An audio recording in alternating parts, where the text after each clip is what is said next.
जौनपुर शहर बरई पार बाजार नियर सोनहिता गांव माई के आगमन भइल बा।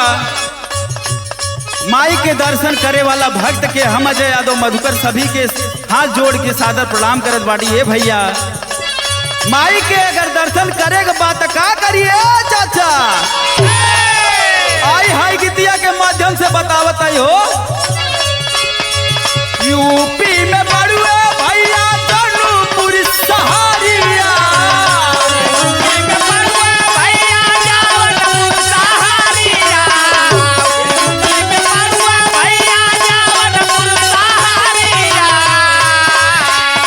बरई पार नियर बासो नाही ता बाजारिया,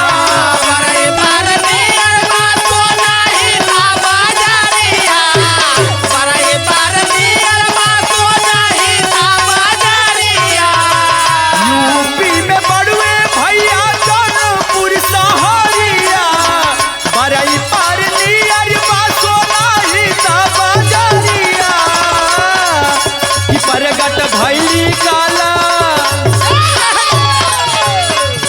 कि परगट भैली काला दर्शन शीतला माई के, जय जय बोला जौनपुर आई के।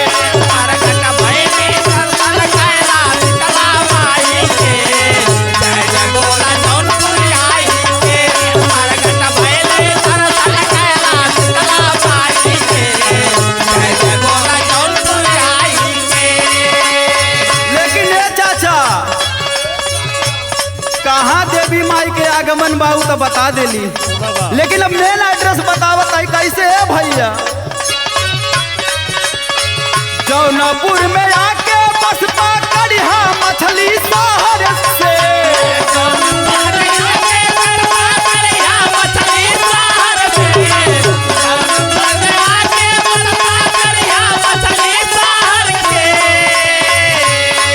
बड़ुए बाजार बरई पार में उतार के,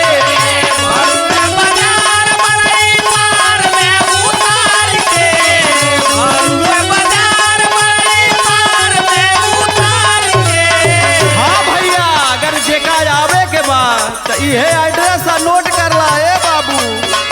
जौनपुर में आके बस पकड़िया मछली शहर के, बड़ुए बाजार बरई पार में उतार के, गिर सामरिया वही से, गिर सामरिया वही से सुनाही ताने जाई के, जय जय बोला जौनपुर आई के।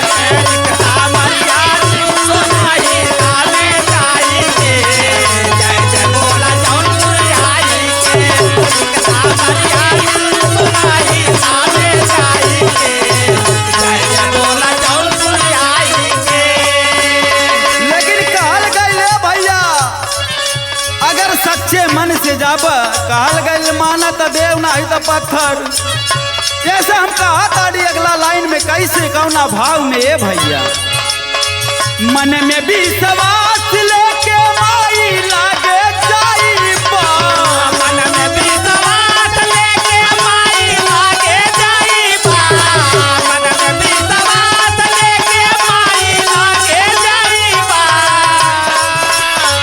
जवन जहाँ पैला नाही आके वहाँ पैबा,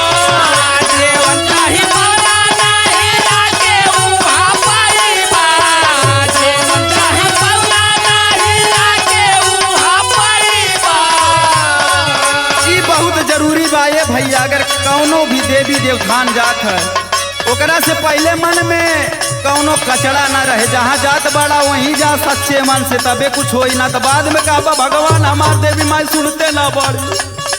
ऐसे कहे का पड़ा ले भाई, मन में भी विश्वास लेके माई लागे जाइबा, जवन जहाँ पैला नाही आके वहाँ पैबा, तगितिया लिखे अजैया, तगितिया लिखे अजैया गावे भजनिया माई के, जय जय बोला जौनपुर आई के। जय